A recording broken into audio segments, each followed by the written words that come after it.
I also like, just to clarify, what I said in the post-game podcast yesterday was very much in line with, the idea of that. I don't think this is a personal problem or just a personal problem. It's not that the players. It's not that the players are exempt from criticism, because they do need to improve. But it's not just a personal problem. It's also a tactical problem. No. It's probably a bit of both.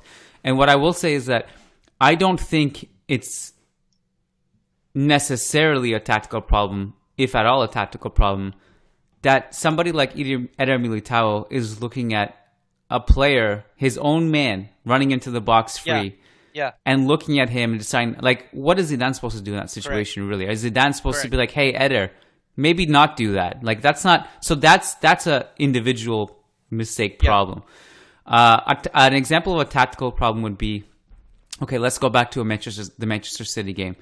So a lot of people will say Varane made mistakes and Militao made mistakes. That's true. But I think the tactical problem in that situation was, why isn't Zidane working a way to get out of this press? Why don't we have midfielders dropping deeper to help them with passing outlets?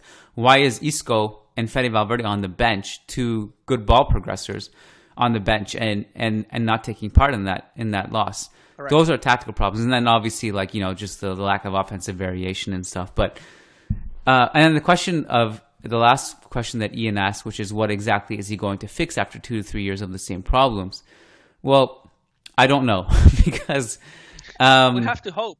You have to hope. Do you remember at the end of the 2017-2018 season, and actually not just the end, towards the whole thing, I remember sitting in those post-game press conferences after those games, and I could have sworn to you I was experiencing a glitch in the matrix, because every single post-game press conference was the same. I had to check myself. I was like, is this kind of simulation? Deja vu. Yeah. Because it was the same thing, because it was around the same time where the theme was Real Madrid would start really slow, they would concede a goal, and then they would make a comeback at the end, or they at least would try to make a comeback and then come up short.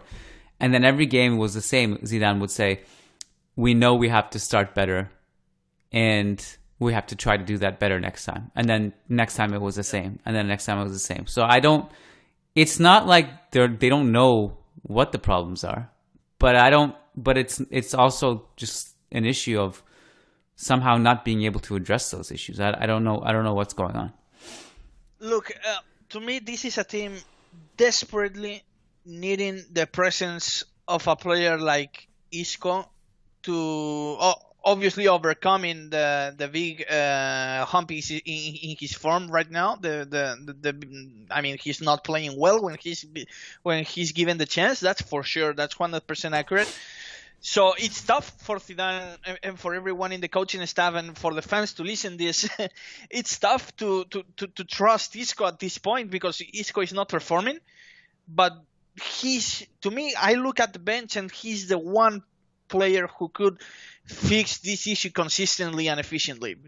You can obviously have Vinicius dribbling and trying to create chances out of nowhere, but that, at the end of the day, that's probably asking too much from him if that's going to be your game plan for 90 minutes.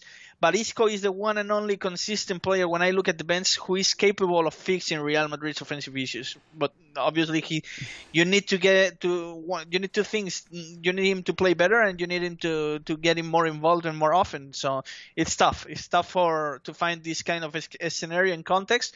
But I look at the bench, and he's the one player. If I were Zidane, he's the one player I need to get involved and to trust.